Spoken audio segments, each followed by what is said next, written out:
welcome to Conservative Moms Unfiltered. Again, Caroline's on vacation, and so I'm bringing to you a friend that we are going to interview today. And so I'll go ahead and introduce her. This is Jenna Hester. I almost said your maiden name. Hello. She was recently married, so you know. It's okay. I answer to both right now. Yeah, and I have known her, I don't know how long actually year-wise, but since she was a kid.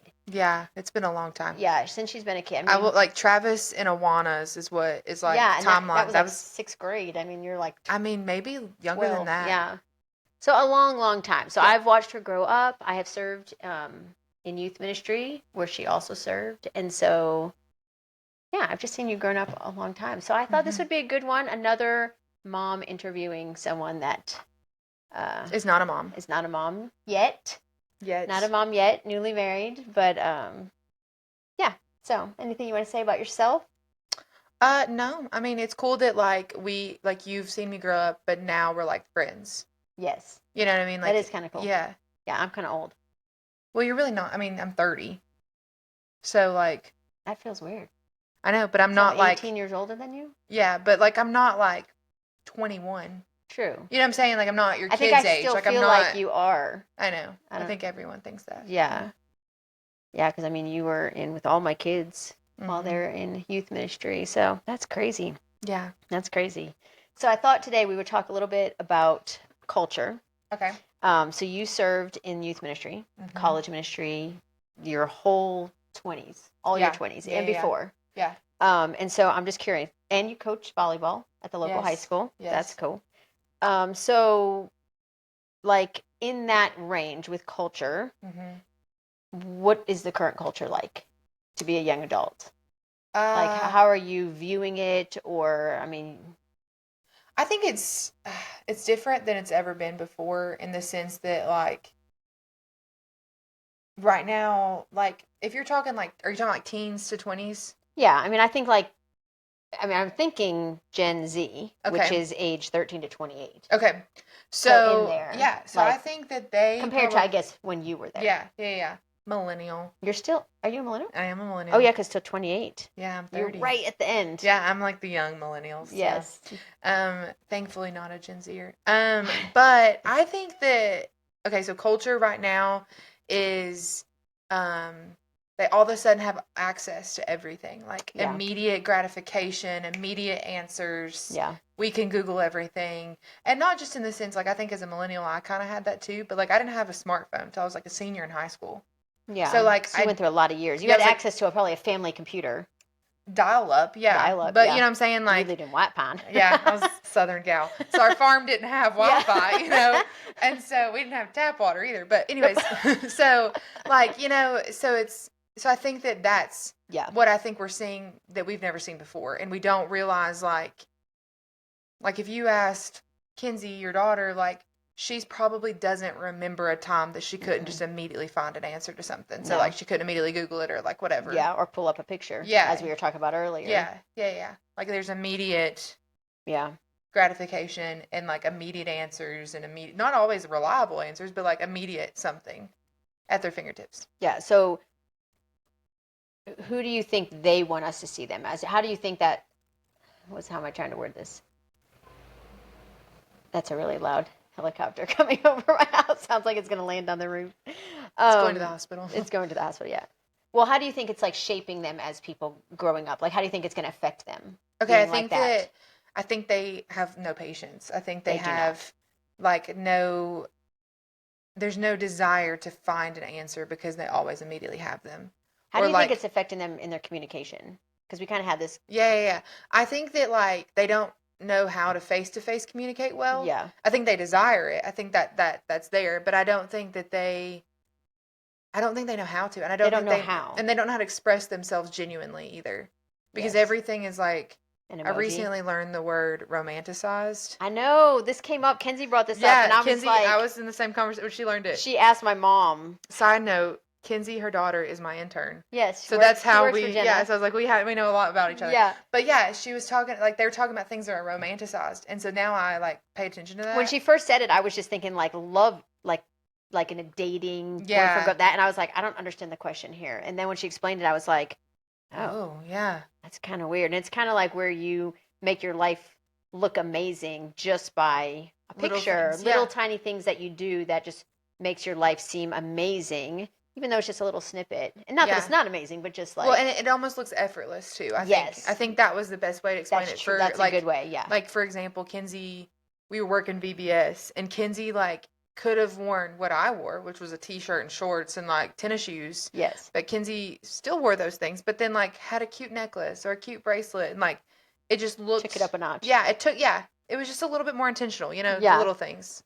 So yeah, I think that that's the thing with culture right now. It's like, so like, yeah, it's cool that they have all these answers and that they have technology and that's what it is. So they're romanticizing things, but they don't have the deeper level. Right. And so then it's like everything's surface level, or they don't, they just see in constant comparison and like constant like, well, I'm not included in this. I also feel like they don't know how to take responsibility for a lot of things too. Yeah, absolutely. Well, because it's all hidden. Like we only see what people do perfectly on social media, like their highlight reel.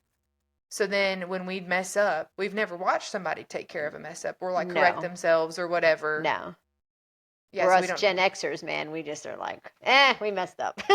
Right, but you didn't live your life on social media. No, so like we lived it outside. Yeah. And we lived, like, when I think of my childhood and my middle school and high school, it's so vastly different. Oh, like, I'm not even comparable. Well, I would even say, like, my high school experience is so different from theirs. Like, I didn't know when I wasn't invited to the parties. Right. Like, you know what I'm saying? Like, now you see it on social media and you're like, oh, I didn't get included in that. Like, now it's in my face. Yeah. Or if you didn't make a sports team, you didn't know. Now it's parents are blasting it everywhere. Yeah. So now you just see wow, I never really thought about that. Yeah. Well, I remember my sister one day, like some of her friends had taken their kids to something and like she didn't get it, like they didn't get invited, like not a big deal, like whatever. But she was like, I'm so glad my nephew, she was like, I'm so glad he doesn't have Facebook or Instagram to see that he didn't get included. Not included. Like he's 6 years old and that's like, so hard. Yeah. But that's what his life is going to be. Yeah, like it's interesting because we had that kind of experience with Jet, but it wasn't online. I had seen it online, but he saw it in person. Like we went to Dollywood, and his group of friends was all there together, and we ran into them, and it was so like, and so it was like organically done. Not I mean, the hurt. Yeah. So be able to do that on social media, that's at all times. It's in at your all face. times. All the time. Yeah. Yeah, and it makes you. I know even me as an adult, when I see things like that, it makes you like hyper fixate on, like you think about that, like, well, maybe they don't like me anymore and all that kind of stuff. Yeah. Interesting. I wonder how that's going to play out as them when they are getting married and all that kind of stuff. Like it's so interesting to me. Well, I think I've seen like an influx of like, so I just got married, and so a lot of people in my life are getting married. I got a lot of weddings this year and like whatever. So many. Yeah, and so I think it shows in like the different age groups that are getting married. Like Dylan and I got married last November, and then one of his best friends got married in April, and like I've gone to already 3 other weddings. You know, whatever. So it's like there's a ton of things, but like I think it's cool to see like generationally and just like personality type of like how much people share. Yeah. Like there's a girl on Facebook, I don't know her well enough to have gone to her wedding, right? But she shares every single photo that's been taken at her wedding. And I'm like, that's really cool. And I love looking at that because I think it's so pretty and like whatever, you know what I mean? But I'm like, I don't even know that I've gone through all of my photos from my wedding. And and I definitely haven't printed them. Like, maybe I'm a bad bride. But also, you get thrown back into life. Yeah. And I think so many of them they still live this fairy tale. Yeah. You know, they're in the honeymoon phase. Still in that honeymoon phase. Yeah. We are too, just not maybe on social media. But my job is social media. Yeah. So I don't love sharing my own life on social media as much. Yeah. My sister's like that because that's her whole life, and then she never does anything. I'm like, I don't know how you build all these brands, social media, and then yours is like nothing. Yeah, literally. Yeah. Yeah. She's like, I don't have time for that. By the time I get home and it's my life, I don't want to do that. Yeah. Well, I want to clock out. I want to be unplugged from social media. So this is a question for you, but how did your parents shape who you are? What's something that you would say stands out as like, oh, this is something they did that shaped me, and I probably will implement this with my own kids? They probably would be shocked by this answer. I don't know that they were going to listen to this, but I'm sure my mom will. Well, then. my number one fan. Joy will listen. Now she will, because I'll tell her her name's in it. I think, so I'll never forget, I probably was in elementary school. My dad deployed in elementary school in like, I was in 4th or 5th grade, like somewhere in there the whole time. Like I think he was gone my whole 5th grade year. But I'll never forget elementary school me, like we changed churches, which was a really big deal. Yeah. In like 1st grade or kindergarten, one of those years. But before that, I remember that like we had a friend group that we did everything with, and like that was like whatever. And there was a difference in, like, I just remember my parents making a stance, specifically on drinking, and like that was like a really big deal to me because it changed everything. Yeah. In my eyes, at least. I'm sure to them it was like, oh, we're just not gonna go hang out at these things. But like to me, it was like, oh, this is a big part of my life. And so I think that like to me set a standard of like, I love that. We stand up for what we believe in, and like we're gonna make a decision and we're gonna stay true to that. And like this is the decision, we're not gonna be I feel like your parents are so good at that. Yeah.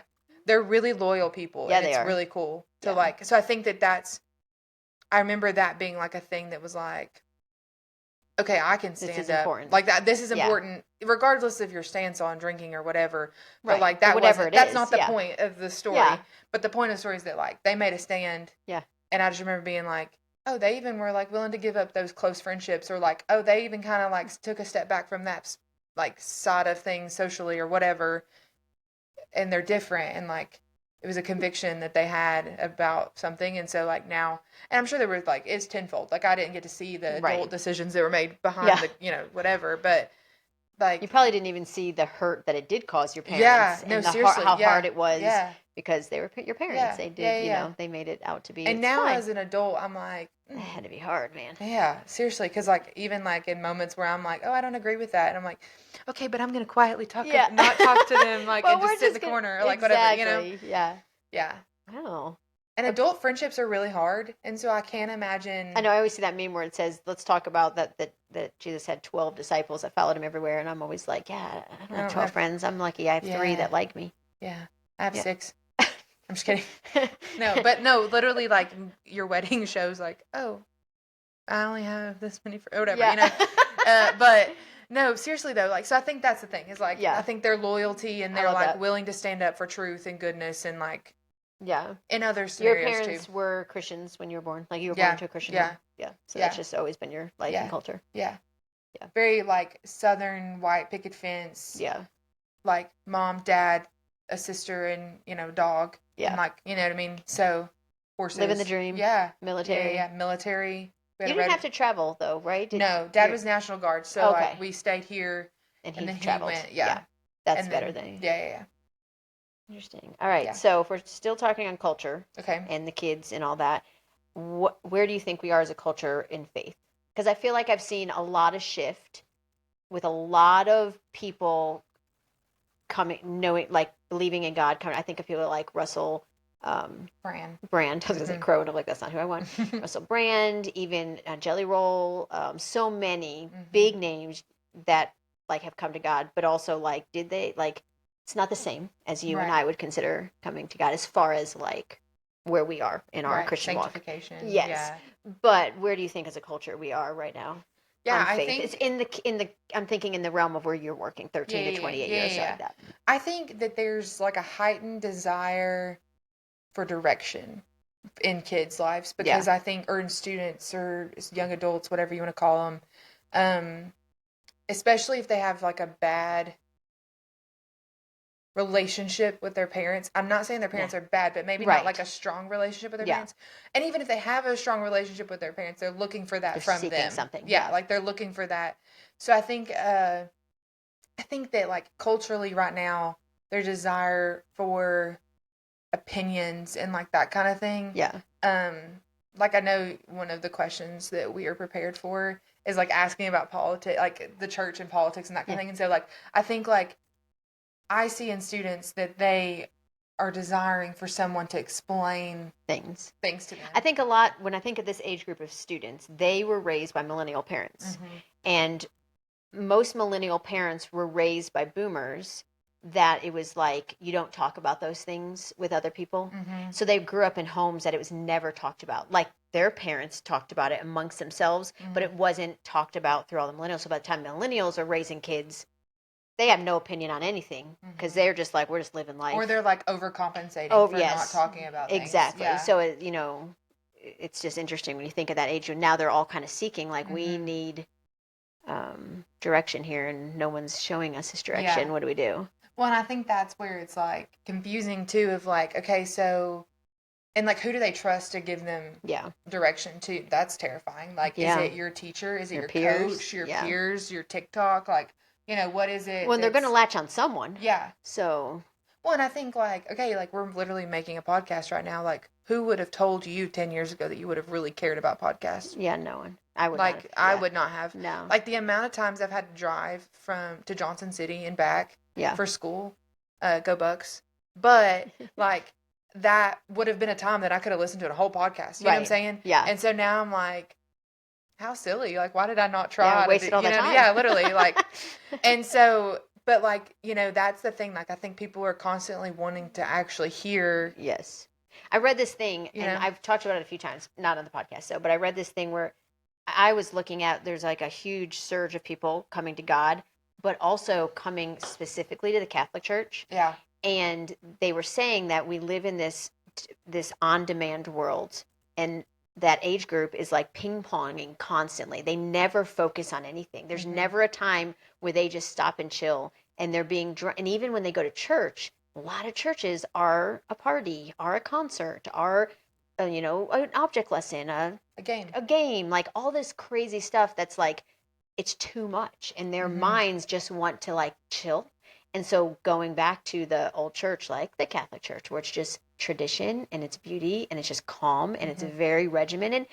And I feel like that's a lot with God in general. They're coming back to churches that have a little bit more, not so much craziness in it.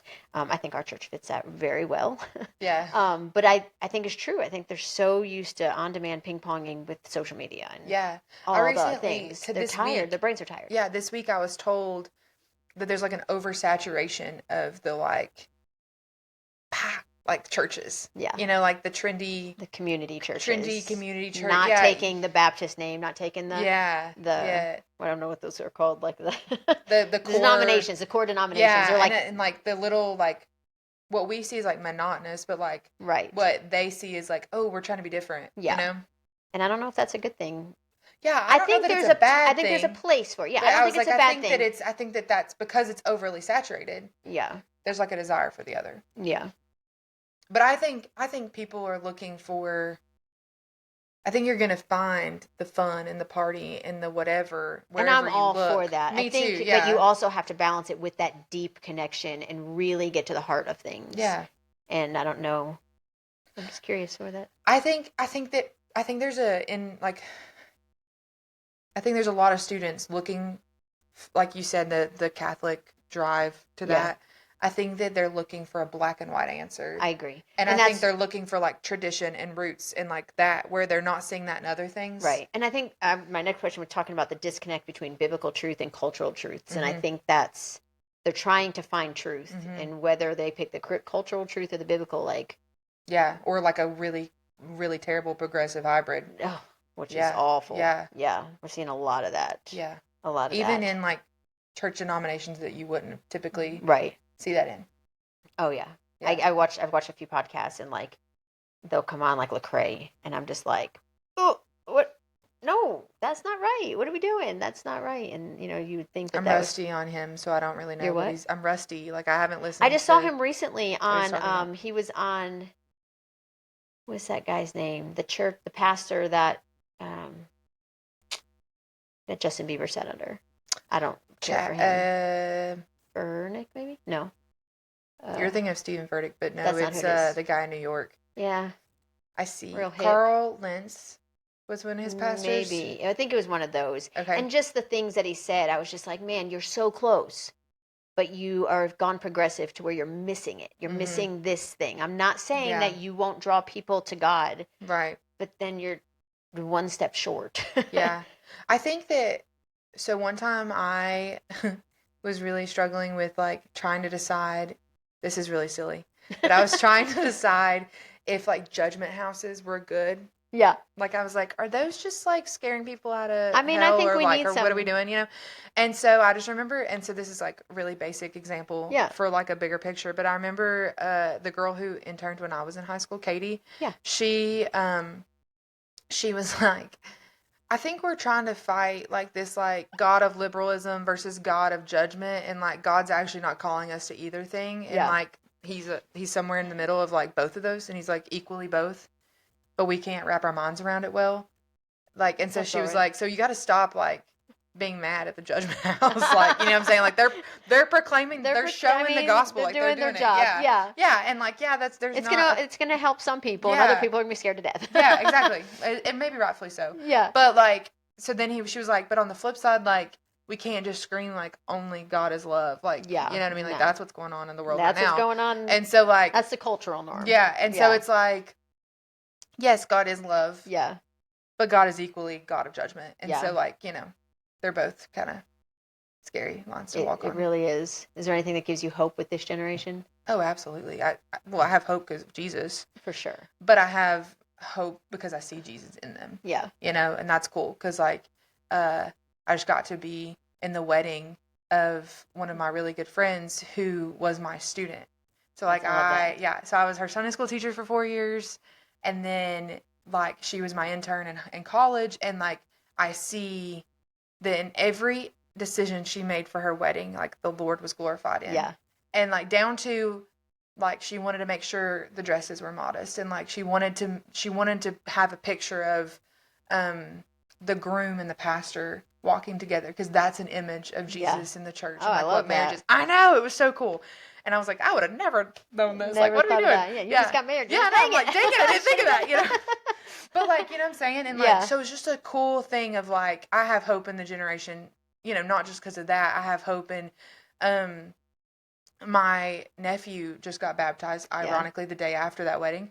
And so seeing him explain the gospel, and like he grasps Yes. it and he understands. And he was enthusiastic. Yes, Yeah, yes. he was. Yeah, he was upset he didn't get to wear goggles in the baptistry. Oh, But I feel valid, that. yeah, I was like valid upsetness. But yeah, like it's so cool that like That is so cool. yeah.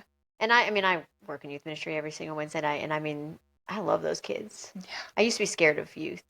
I always Rightfully worked. so. I always They worked. smell bad. I They're always worked in weird. youngers. I love kindergarten through second grade is like my wheelhouse, not the nursery. That's not my wheelhouse. But I love littles in that. And when I switched to youth ministry at first, I was intimidated because most of them are bigger than me, and you know. Right. But I don't have now that issue. I go there, especially in the summer when all the college kids come home, and they come in and they give you a hug and they tell you about what they're doing in school, and we've gotten to know these kids. Yeah. And I mean, the last group that is now there is such a solid group that it's just so.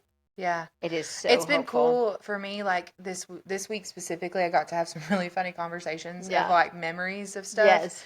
And it was just funny because they were like talking about their ACT, and I was like, it was like 15 years ago when I took an ACT, and they were like, what? And they had no idea how old I was. Yes. And I was like, yeah, I'm an adult. Yeah, but now you're an adult, but like you didn't understand that I was 4 years ago you were playing these games, kickball with them, and so to them you were still the kid, and you're cool, and you're still hanging out with them and going to lunch with them and showing up and doing all the things. So now they're like, what? You're old? You're 30? You're 30? Gross. What? Yeah, literally. Let's see, where are we going? Okay, this is a good one. Okay. So since you've worked in ministry this long, mm-hmm. what would you tell parents that you think make a difference in kids as they're raising them that's not the parents necessarily doing it? Like, what would you recommend? I know for me, when Ross hit high school, I found him a mentor because I thought when they hit high school, they're not going to come to parents about everything. There's times that they want to talk to someone that's not their parent, and they have their peers, but you want somebody better. And I remember I found a mentor for him, and I was like, I am handing him over to you. He can come to you about anything. You don't ever have to repeat to me unless you think it's dangerous or something. But I'm I asked them if they'd be willing to. They prayed about it and all that. And I feel like that made such a difference in his high school years. Yeah. Having that ended up being a core group, not just a person. But is there something that you would be like, if you're a parent of a kid going into youth ministry, this is what I would just from viewing. Obviously, you're not a parent, but I think you have such good wisdom because you've seen all kinds of kids. So I would say my number one advice to any parent would be don't buy them a phone too early. Don't let them have Snapchat. No. But I think, and maybe this isn't like a new thing because this is something my mom always did with us, but any question, and I remember Julia said this about her girls, but she was like, you can repeat anything to me once. Yeah. Or you can ask me anything at least once. And like, let me be the answer. Yeah. And they didn't get in trouble. Like, I remember asking my mom questions, and like, I didn't get in trouble for asking her these questions or even knowing XYZ existed. Yeah. But like, there was a freedom to ask her whatever. Yeah. And not because we were friends. We were not friends growing up. Like, that's not the thing. That would be a huge one. Yeah. I was like, don't be your kid's friend. You're not their friend. No. They'll make friends and help them make friends. And the goal is when you become an adult, then you get to be their friends. Yeah. Yeah. I'm friends with my mom now, which is really cool. Yeah. But like, yeah, no. That would be my biggest thing is like, give them freedom to ask you anything. Yeah. And give them the comfortability to do no, they're not going to be in trouble. They're not going to be embarrassed. They're not going to be... Yeah. And then on top of that, like, my sister always says, like, if he can remember the ABC, if he can recite the ABCs, then he can recite scripture. Yeah. And so, like, from a young age, she has instilled scripture in my niece and nephew. Yeah, so important. So, it's so crazy important. Like, this kid's already going to kindergarten, knowing. That's such a good like, solid, like, scripture that's, like, really important. Like, John 3:16. The basic important ones right in the beginning. Like, he's 5 years old and can recite this. Like, my 2-year-old niece is able to recite scripture to me. Yeah. Now, can she say the ABCs completely? No. Sometimes. But that's not that important. Depends. Yet. Yeah. We got time. But she can she can sing me a Bible verse. Or my nephew can say the books of the Bible already. And like, I'm like, that's so impressive. Like, those Old Testament books still get me sometimes, but he knows them.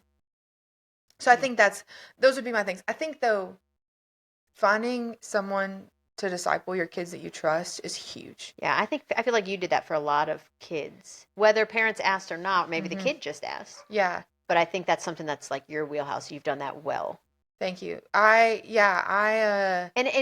you sound like, well, I was an intern. That's what I'm supposed to do. I've been around for a lot of interns, and very few do that well. I think I got to see it be done well. I agree. Like when I was a student, Rob, our student pastor, was an intern. Yes. And like he worked with this girl named Katie that I just talked about earlier. And so I got to watch them do it well. And so that was the precedence that was set for me. Yeah. And so like, I'll never forget that I met Katie at Carson Newman and like learned how to do an overhand serve for volleyball to make the high school volleyball team. Yeah. And like, I got to have that relationship with her. Now, did Katie want to hang out with 13-year-old Jenna and teach her that? Probably not. No. I probably wasn't I was probably sassy. I was a brat in middle school. So like, I have no doubt that this is not how she wanted to spend her hour or whatever. But she did that. So then like months later or years later, I'm going to her house to seek counsel, even though she lives 2 hours away. Yeah. Or like, it was really important to me that she came to my wedding and like those kinds of things. And like, so I think that you'll do to somewhat, it's a behavioral that's like taught, For sure. So like, I think I got to see it well.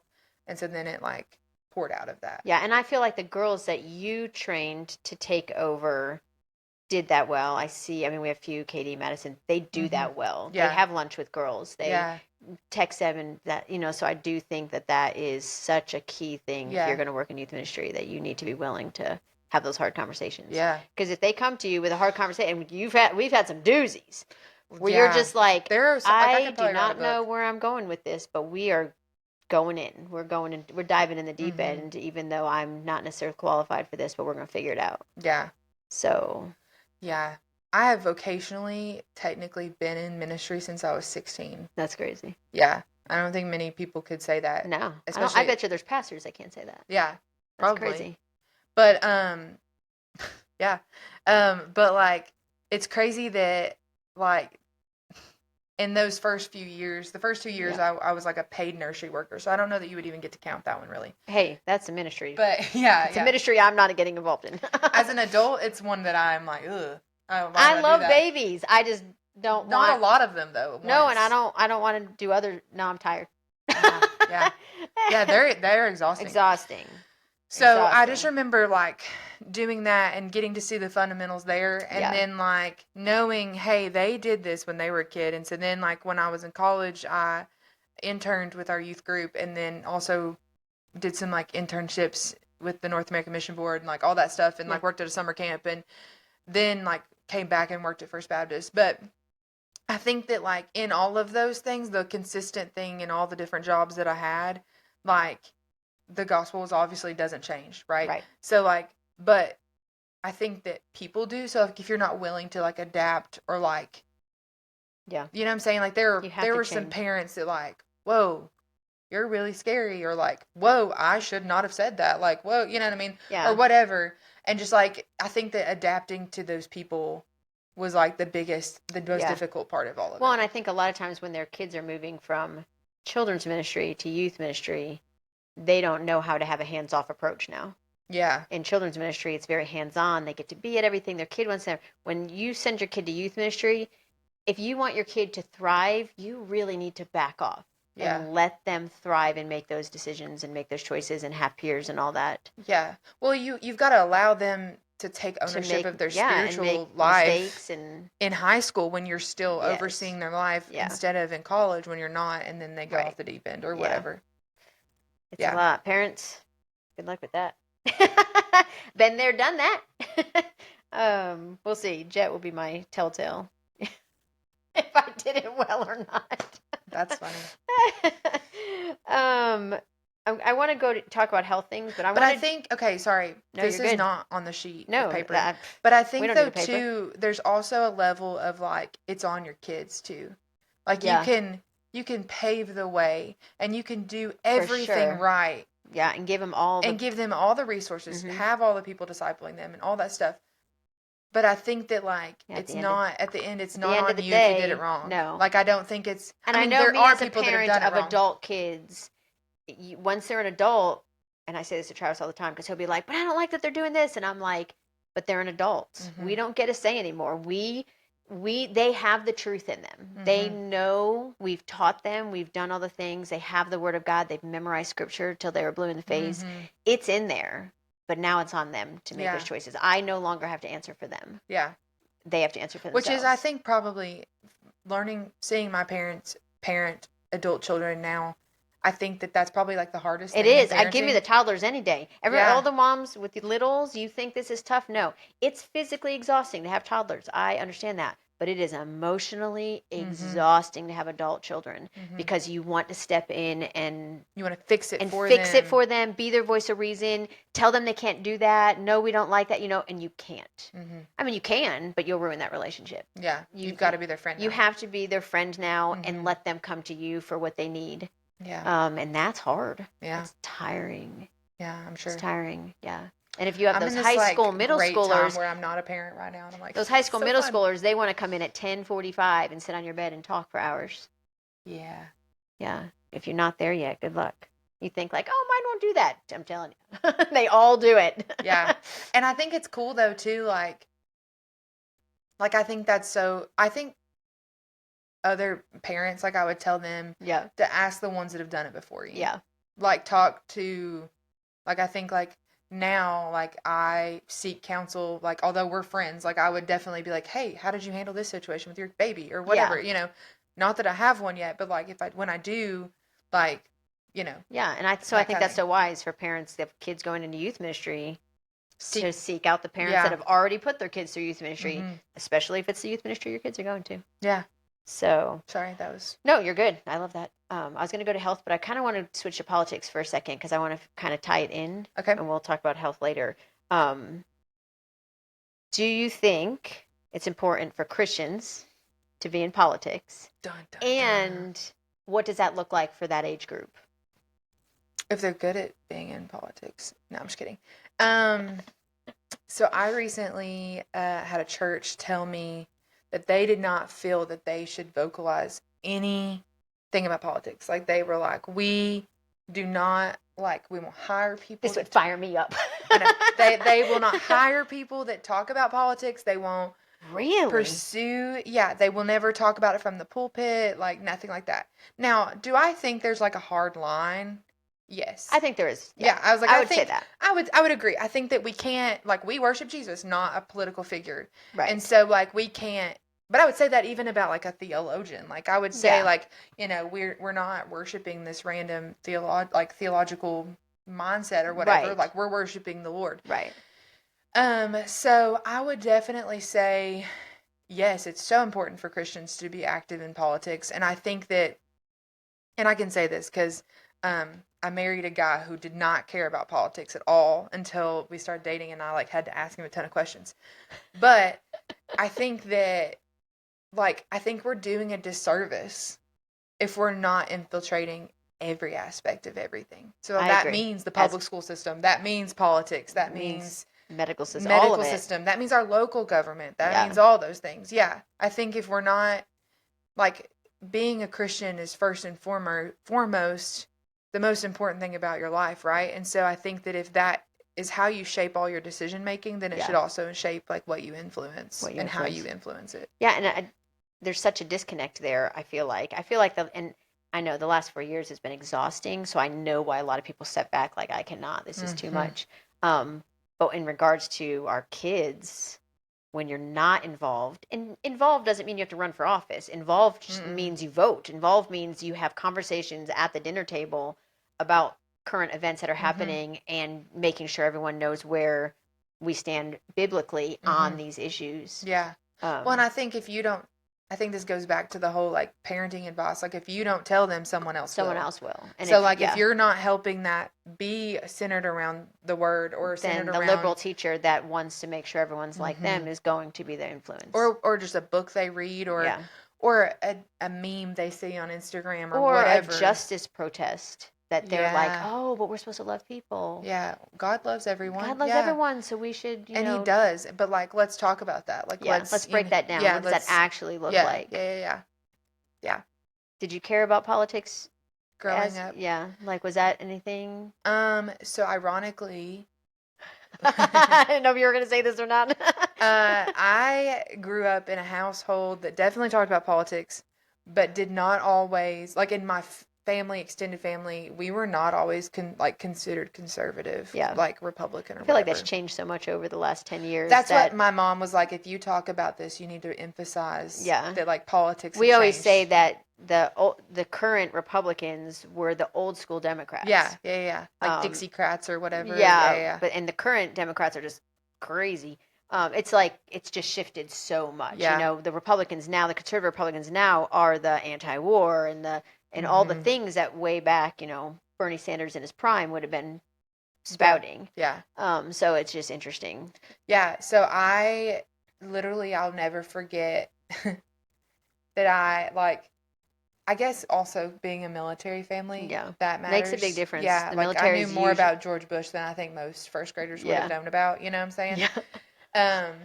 Like, sent your dad away. You're gonna learn everything about this guy. literally. And I also think 9/11 probably shaped that a lot too for my generation. How old were you? I was in first grade. Oh, like, that's why Dad went. Oh, that's my dad went to Iraq in reaction to 9/11. Okay. Or was deployed. He didn't just go visit. But, like, you know, it was a vacation. Yeah, it was not fun. But, like, so I think that will be what happens, like, to the kids, like, the middle schoolers that endured 2020. Yeah. Like, I think there's going to be a desire for them to know more about politics just because of how much it influenced their life. Or, like, because to their life. They don't want it to ever happen again. Yeah. You know. So I think that was a thing. I think also being on social media, they are seeing every cause, every social media war. Yes, and it's making them, like, number one, giving them whiplash of all the things we're supposed to be doing and caring about and all the things. But then it's also probably at least putting that little bit of a seed in there of, like, is this something I should really care about? You know? Well, they're having to choose a side all of a sudden. Oh, yeah. And if they like, when I was growing up, that wasn't the thing. No. We didn't get that much information thrown at us. So therefore, we didn't have to pick a side every single day. Like I would probably say my best example is that like I remember like I didn't ask them, but I would assume that my parents did not vote for George Bush. They might not appreciate me putting on blast like that. But I would assume they didn't vote for George Bush. But I'll never forget that when the Dixie Chicks like we're talking smack about George Bush, my dad was like, we're burning the CDs. Like we respect the president. Yeah. But that's so different now. It's so different now. Like it didn't matter if we voted for the him or not. The hate for the They president now is so crazy to me. And we were talking about this when the sports teams, for as long as we can remember our whole life, the sports teams that win championships go and visit the White House. It's kind of like they go to Disney World, they go visit the White House. And it didn't matter if that was who you voted for or not. The respect for the president was there enough to be, it was an honor. And it was an honor that they got to go. And it's been this last 2 terms between Trump, Biden, Trump is the first time in history that people are like, I'm not doing that because I hate him. Now, I did look, and I mean, sports teams went with Biden, even if they didn't agree with him. But the hate for Trump is so strong that they choose not to have that amazing honor of just being recognized at the White House for what they did. They don't even go for like the soda like Forrest Gump did, you know? Crazy. No. I know they could push the red button, get that Diet Coke. No, they just don't. To them, it's like they're taking a stand. Like, and it's so manufactured in my mind. It's like a manufactured emotion. Well, it kind of reminds me of Simone Biles. Like, yeah. Like all of a sudden she just has this opinion, but she's never had this opinion before. No, she actually had the opposite opinion because now these have all come out. Right, and so it's so manufactured. It all matters of like who is paying you, not. And it showed just like, this here week. Trump is paying XYZ or here whatever. This week it was so obvious. There was like 40 influencers on TikTok that all came out with the exact same scripted horrification over the immigration thing. Oh. But these were influencers that have never in the history of influencing said one thing about politics. And then on the exact same day, there was like 40 of them, all came out with a very scripted, I believe in this, and you know, blah, blah, blah, and rebuking anyone that goes against that because they were paid to do that.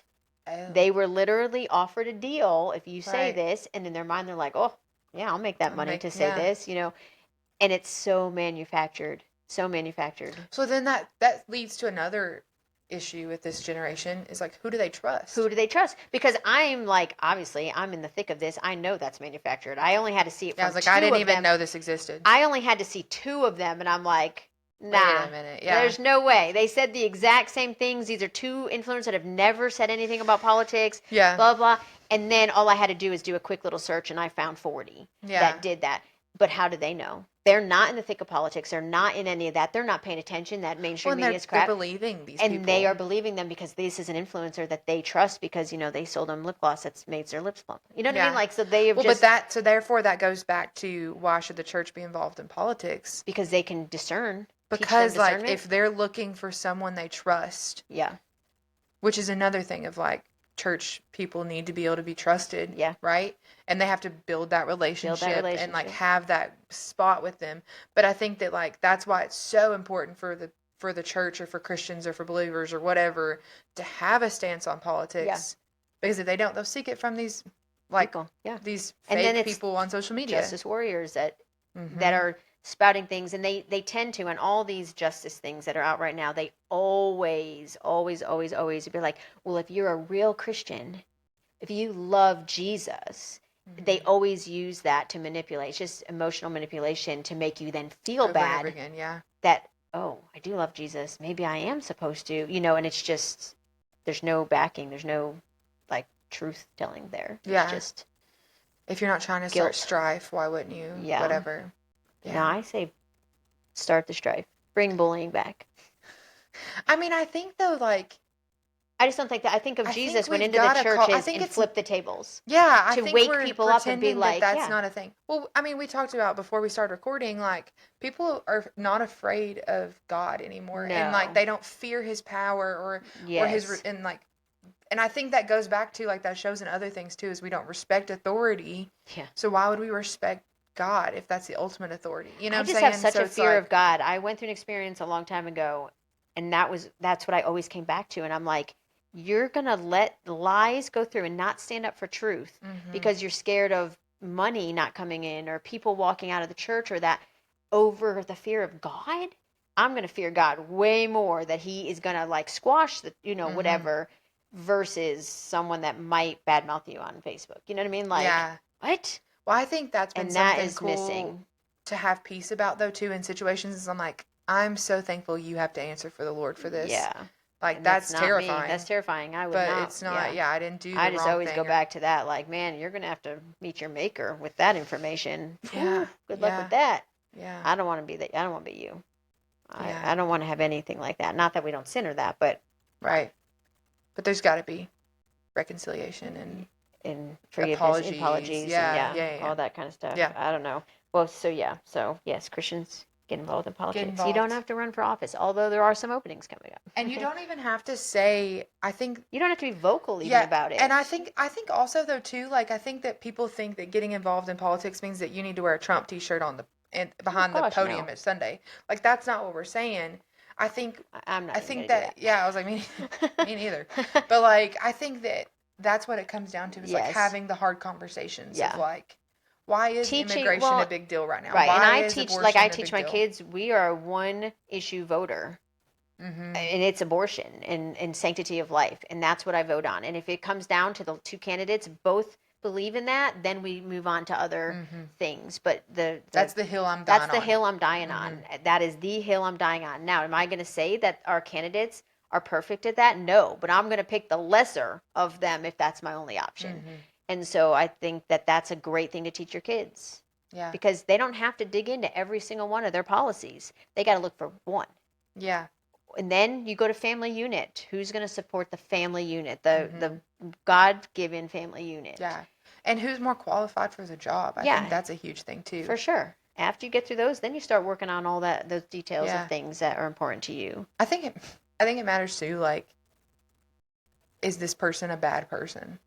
Yeah, and you can tell. Yeah. You can tell. Like I always, you know what a good judge is for me? This is my judge, and it bugs me because so many people say that Trump is a narcissist. They call him this all the time. And you love that topic.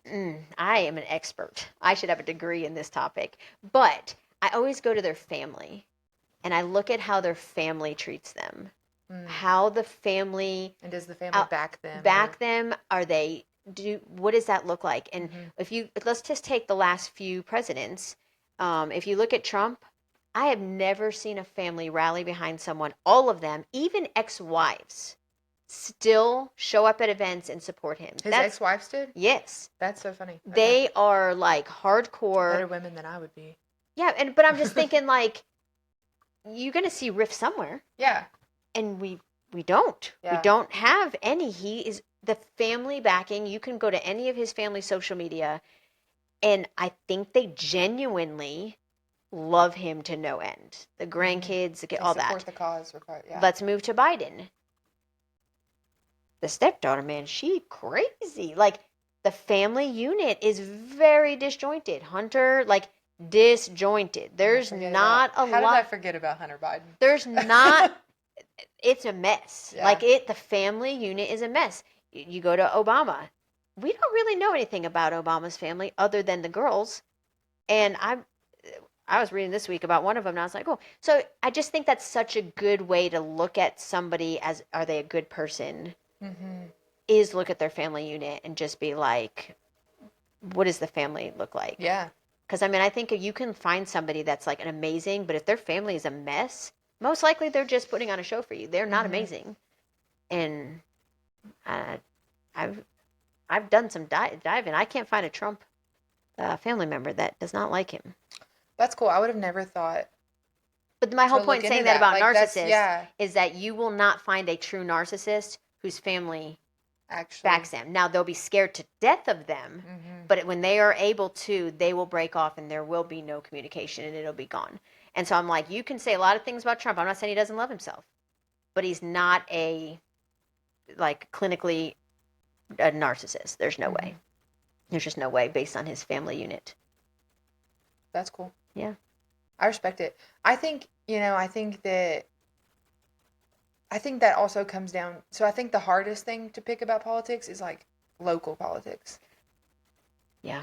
Like I think that they're just red or blue, and then it's like that's not fair. Like I No. want to actually know. Well, and I think also locally, when it comes to local elections, local politics, it is a boomer event. It's that's who does it. It's very hard at the local level to get younger generations in there, and it's because we're raising children, we're in sports, we're dealing with homework, and we're doing all these things. We're so jobs. busy, and to be involved in politics at a local level is very time consuming. And so it's reserved for those that are retired. Yeah. And at that point, they are getting their news from CNN or MSNBC or Fox News, or they're not on social media. So therefore they're missing a whole generation. They're missing a whole generation of people who never and issues. Yeah. So they never that kind of generation doesn't come out and vote. I look at the numbers at every voting thing, and it's a tragedy. I mean, it's like 5%. We're lucky if our community, we have like 70,000 people in Morristown, and presidential election, I think they hit 6,000. Oh, wow. What? I had to vote in the other county. So I'm just saying, like, you're not going to get... So local elections, to me, are way more important, and it's really hard to get people to get involved in local elections. It's really hard to run in local elections because they want to keep it in the good old boy boomer group. Right. They don't want the younger generation coming in. Well, and it becomes like a money game. It is. Like, ultimately. Yeah. I watched a TikTok the other day from I think I sent it to you, he was a lawyer. He's a defense attorney. Yeah, I saw that. In Knoxville. And he listed 5 counties that are the most corrupt that he would never work with, and Hamlin County was in there. That's so shocking to me. Yeah. Like, it's not shocking. I mean, I guess, like, it made me want... Because in my mind, I'm thinking... know, like, what... I would like more details. I was going to message him because he said, message me if you want more details. And I was going to message and ask him just because I'm like, I could name, like, 4 judges in our town that I would have considered decent. Yeah. Upstanding citizens. Well, I know, like, one for sure that I'm like... like, this guy's a phenomenal guy. Like, I personally know him. Yeah. Like, have been to his house. Yes. And I'm like, but I don't know who the other ones are. Well, and I don't know what part he's looking at. Is he looking at the I don't want to say the police department, but I'm like, where is he looking? Well, he's a defense attorney, so where is the corruption at? Yeah. So I'm going to have to message him. We'll bring you back some information. Part 2. Yeah. His name was something Christmas, like Attorney Christmas or something. I don't know, but I've seen his videos before. Yeah, well, now they keep popping up all the time because I shared that one. But I'm just curious, like, where, being a defense attorney, I'm like, I don't think he's thinking that, like, child court is bad in Hamlin County. You know what I mean? Right, that's true. So you're, like, I know you're thinking of a judge that's in child court. Yeah. Like, that's probably not the corrupt thing. He's a defense attorney, so he's looking more in there. So I'm just curious, like, what exactly does that mean? Yeah, I'm intrigued. Yeah, same. So yes, local elections are definitely harder, which I think is why it's important that our local churches be involved in politics, because it could help. Right, and then to play devil's advocate there, though, like, how do you do that without pushing other people away from, like, the bigger picture of what your purpose is, right? I know, because I've experienced that, and it's real hard. It's hard to try to jump in and make a difference without stepping on toes or alienating or being on the bad side. Like, they don't want you coming in like that, but how do you come in and help make change?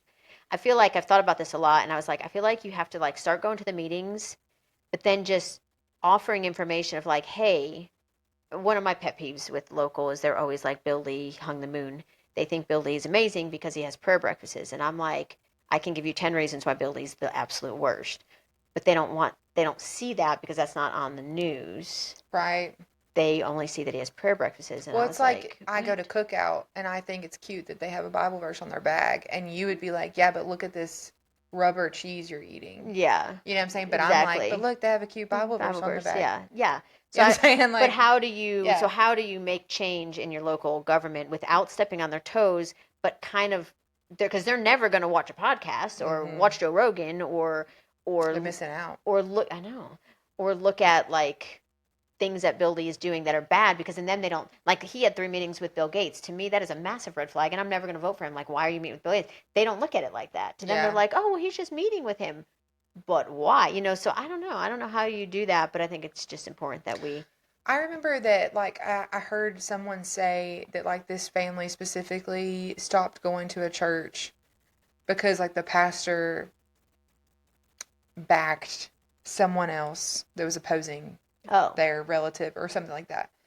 And so I think the that, pastor like, probably shouldn't do that. Yeah.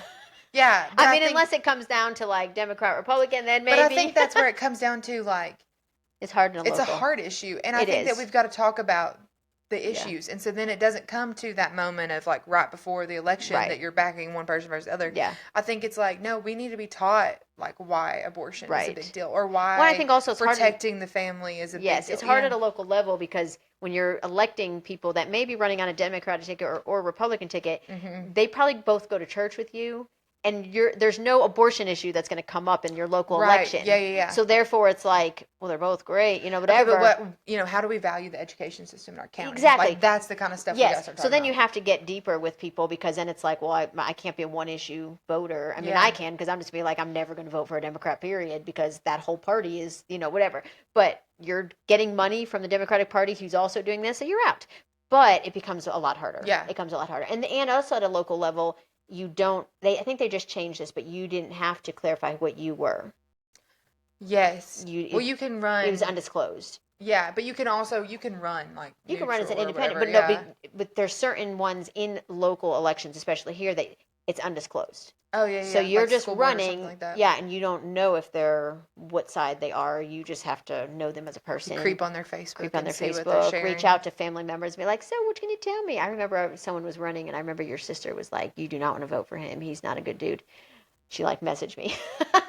And I was like, see, that's what I want to know. I want to know if the family members don't like him. There's a problem. Yeah. Well, and I want to know, like, I think, like, it's important. Like, I remember, so I grew up in Jefferson County, not Hamlin County. And so I remember this lady coming up to me at some event and was, like, trying to basically befriend me because she was running for, like, city council or something like that, or some kind of county commissioner or something. And, like, the biggest thing that I learned from her was that she sent her kids to another county. To go to school? To go to a private school. Huh. And I was like, well, what are you going to do for our school system? Yeah, if you won't even trust, like, you know what I mean? Yeah. And, like, and she didn't win, but, like, I was like, this feels weird to me. Like, this is important to know, that you're not sending your kid to this school system that you're now going to make decisions for. I agree. I think you need to be involved. I think that's why, like, even school board, I think it's really important when actual teachers go on the school board. Mm-hmm. How crazy would that be? Or that have worked in the school system, or at least had kids in the school system. Yeah, like, I think that's important. I don't know that you should be on the school board making decisions for the classroom, having never set foot in the classroom.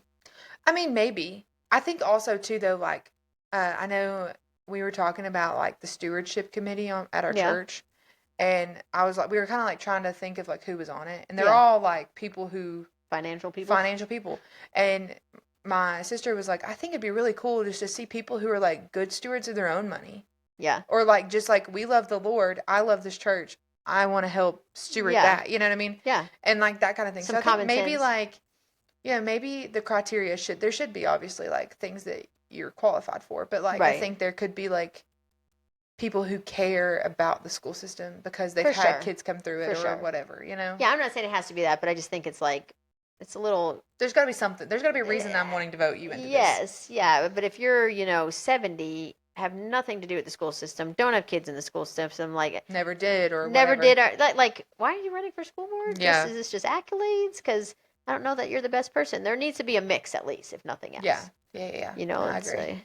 And I kind of like the idea of there being a mix, because then you get to hear all the different sides. Yeah. I think it's good if you just have a parent on there, or you just have a grandparent on there, or you have a teacher on there, or you have a, but you don't work your way up to secretaries, or whatever's the school. What is that school? Superintendent of schools without having never. Of course, I guess our superintendent. I was like, we actually our superintendent of schools has never been in the classroom. Yeah. But he's a general. So he's taught, just not physically in a classroom. Yeah, maybe. Military.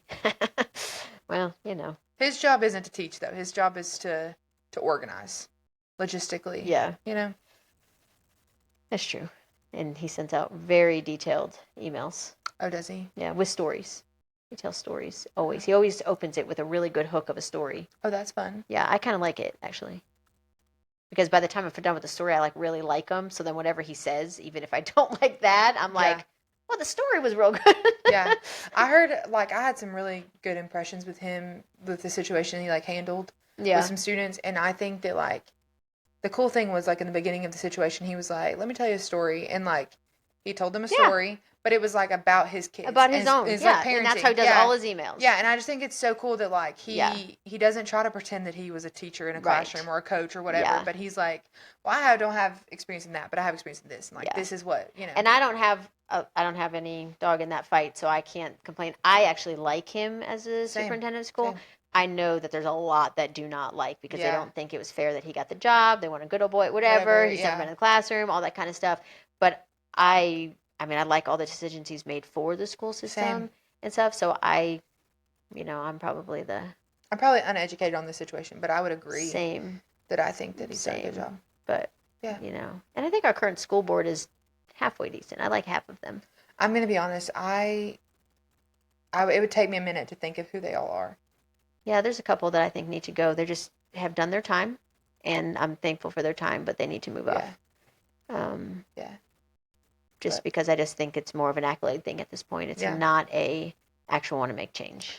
I took a paper to the central office, and I saw their pictures on the wall, and I was like, wait, I don't know who all these people are, but it's okay. Yeah.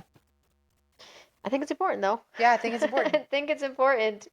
I think now when I make my ID and I get to actually vote in Hamlin County, I will care a lot more. Yeah, you better get on that. I'm trying. It's a long process. Changing your name. I didn't realize how difficult that was. Yeah, it is a little bit of a... The real ID is what really puts a damper on things. I have not done that yet. Well, that's what I'm kind of undecided on the real ID. Like, I was getting ready to do it. My license actually expires in July. Like, legit I was getting expires. ready to do it, and then I broke my ankle.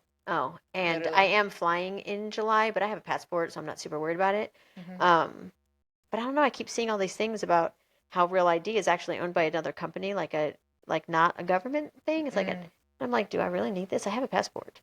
It's okay. They're already listening to everything we do and say with our iPhones. It's fine. And do I want to have to dig out my passport every time I travel and then keep track of that sucker? That sounds like a bad plan. Yeah, I lost mine once. Yeah, I don't want to do that. So, and then you have to renew that. Yeah. So many things. We got off topic. Yeah, sorry. All right. Do you want to talk about health, or do you want to stop there? Yeah, sure. We can do whatever.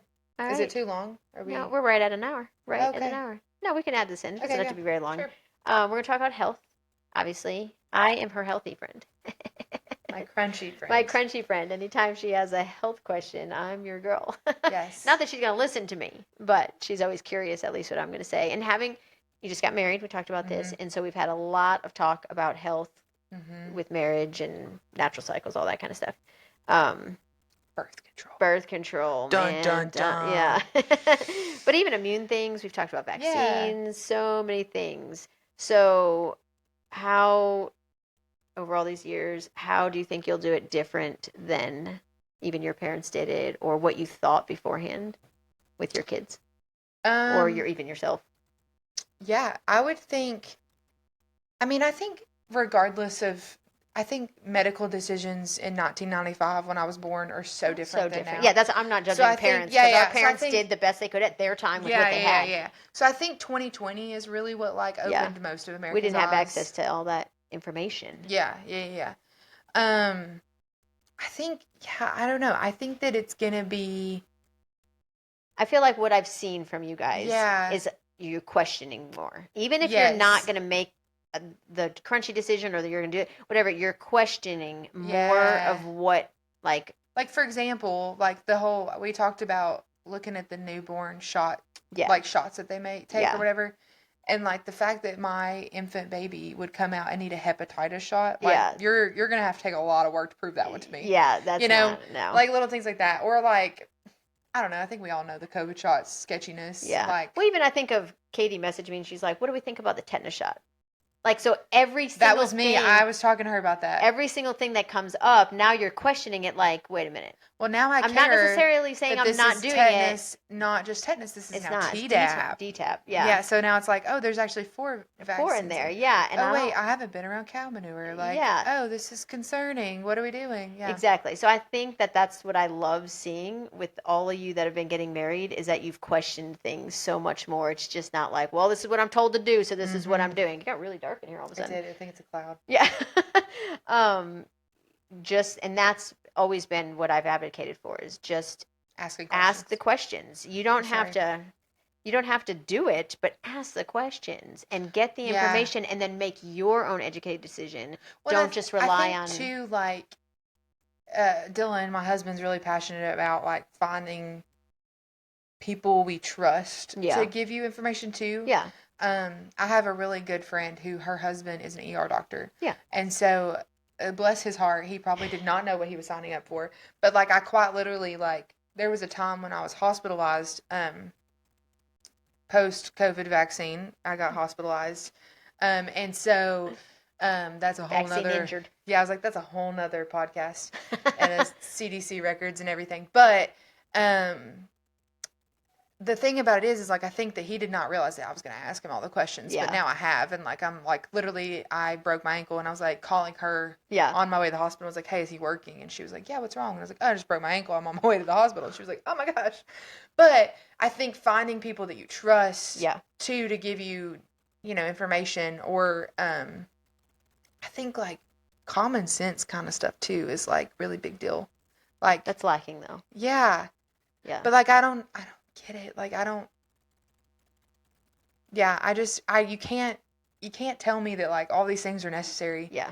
But that like my grandmother who's in her 80s is like didn't have any of that. Yeah, and like she's definitely been around like I scary stuff. Like you know what I mean? And so I'm just like, I don't know, like or like the influx. And I think once you start questioning it, you realize how much is like propaganda, and it's just like, wait a minute, why are we doing this? This is the dumbest thing I ever heard. That we've been doing this all this time. Yeah, like the hepatitis on a baby. Like that makes of all the vaccines, that one makes the least amount of sense. Well, and I even said I was like, that could be necessary. However, I'm a Christian woman who's only but it makes the least amount of sense out of all of them. Yeah. But yet we just all do it, even though we are Christian women that have not gone. We're not having sex all over the. Mm-hmm. Like there's a very small group of people that probably should do that. Yeah.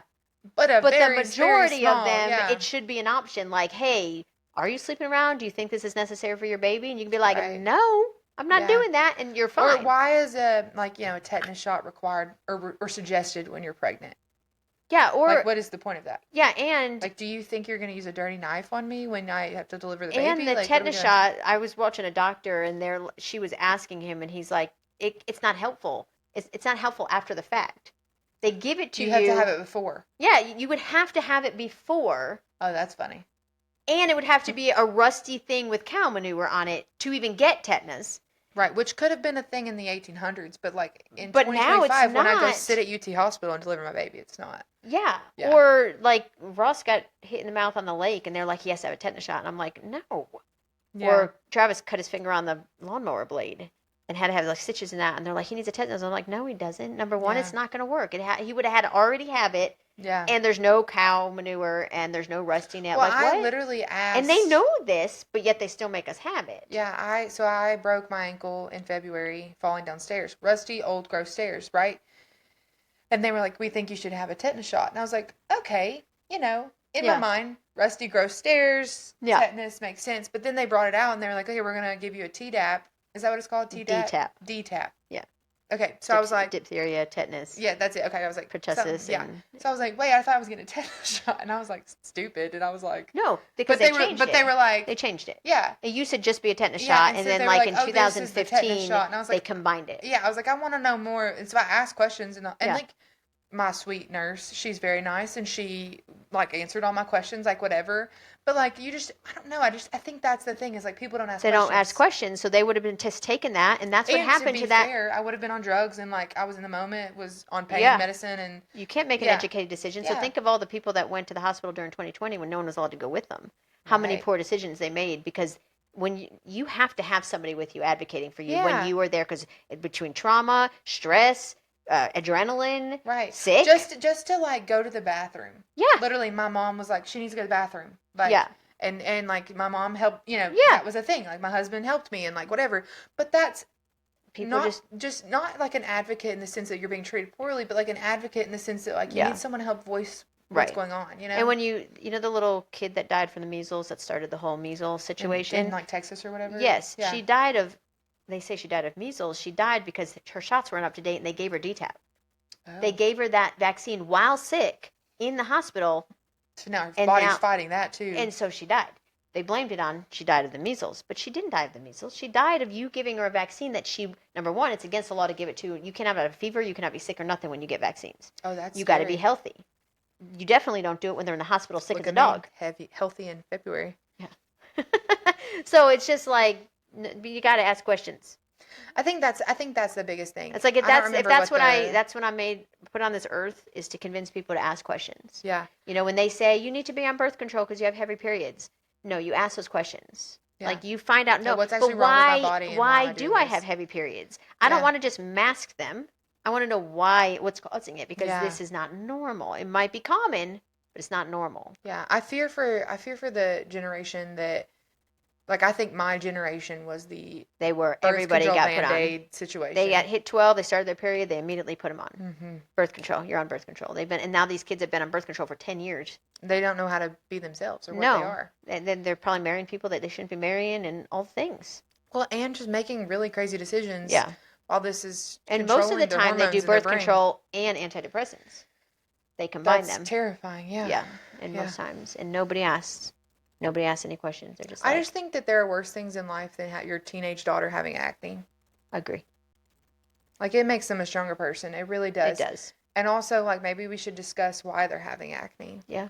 Like let's look at diet. Let's look at what they're eating. Yeah. The 17 vaccines you just made them have.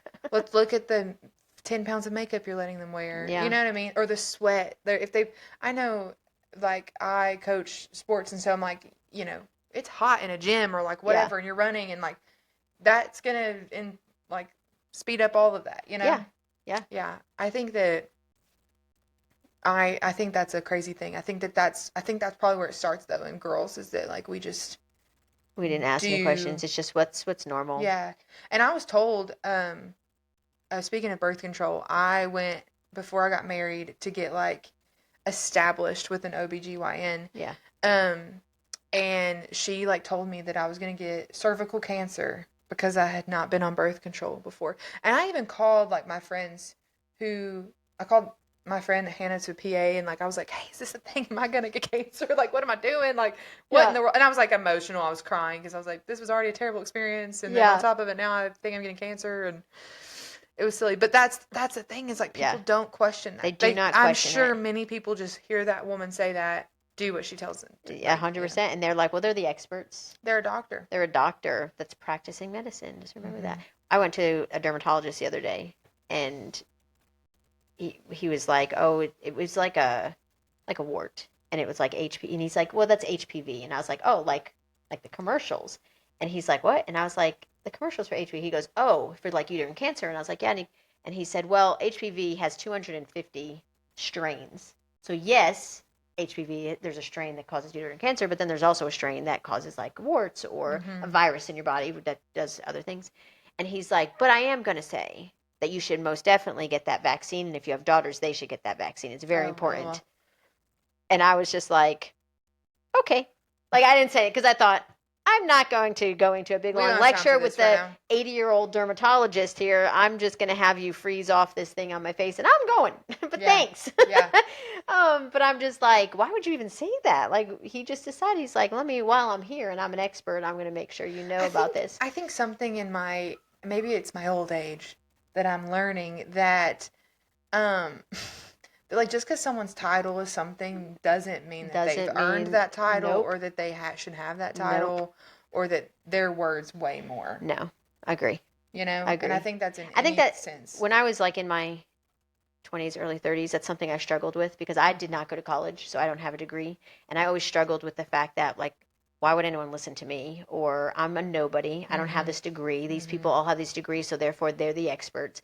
And it was always something that I remember doing teacher review things, and the lady that did the reviews, she was always like, "You've got to stop with this. Doesn't matter if you have the degree or not. You're an art teacher that's doing amazing. There are art people with those degrees that couldn't do what you're pulling off type thing." And so I think that's probably why I'm way more like, I don't take any stock into a title. Like, I just don't. I don't care what your title is. And I'm not downplaying what doctors do and no, like what there's a school time they and a go place to. for Like, them, and that's if I awesome. need an orthopedic surgeon, Yeah, I'm going to an orthopedic surgeon. yes. But I'm still going to do my research. I'm still going to ask them a million questions. Well, and I think it's and I'm like, going to weigh what they do know. You know, all those things. I'm not discounting like those degrees and all that. I do think, but I think there are a lot of people that hide behind the title, but in reality didn't earn that, and they know nothing. Well, I think it's something in like the church world where that's because that's what world I'm in. Yeah. I think it's been a really cool thing to see. Like, just because you have the title pastor doesn't mean we should trust you. No. Or like trust what you have to say. Agree. Or trust your take on the Bible. No. And like we see that's that. Such a good one in like the Bible. That's like such a huge thing of like we learn about like Catholicism and like all these things, and I'm like, that's actually not. I recently was watching The Secret Lives of Mormon Wives. And I know that's embarrassing to say. I have spent 10,000 hours studying the Mormons too. I've got that. I love studying them. So anyways, they literally were talking all about different religions no, too. Same, but I think they're really interesting to me. Me like too. I think it's a cool because I think they're the nicest people on the planet. Yeah, and I also I think have they're some very Mormons in my life that I just love. Yeah. So I'm like, it's a really big it's impressive. deal. Yeah. And I think that we can learn a lot from the Mormons. But maybe I think not in their doctrine, theology, but in how they spread the gospel, you know, whatever. It's impressive. Yeah, so I was watching that, and they were literally talking about the show is literally called The Secret Lives of Mormon Wives, and half of them actually don't even believe in the Mormon church anymore. And they were talking about that. I was like, y'all need to change your name, like something. Yeah, the like, whole whatever. thing. And so, but I think that that's the thing, though. Is like if I call, you know, I remember meeting a guy on a mission trip, and he called himself a Christian, but he was a Mormon and didn't actually have the Christian beliefs that I have, right? Yeah. So, like, yes, that can be his title, but like that's not. We're not on the same team, not on the right? same team, yeah. And so I think that's the same thing with doctors. Like, I agree. I think there are going to be doctors that abuse that, or you know, are in it for the money or whatever, you know, and like that's just not. I think that means that we have to be even more picky of who we listen to and like what we. Yeah, I think that's why I had so much respect for the doctors that came out against the COVID-19 propaganda and all that, because they were like, wait a minute, they didn't just go with the status quo and stay with their medical like prestige. Yeah. They were like, nah, something's not right here. We're gonna question this. You know, they lost their license, they lost all their stuff, but they were not willing to compromise. And so I'm way more respect. I would way more respect that. I had my doctor was cool about it. He was like, he asked me if I wanted the shot because you know he could give it to me, and I was like, no, I'm not. And he was like, all right, then don't do it. Yeah. And I think that was really cool to be like, oh, you're not trying to force this down my throat or whatever, you know. Like my OBGYN experience. Yeah. You know, like when I went to the doctor for his heart, and it was right on the thing that they were like, is he up to date on his measles vaccine? And I was like, no.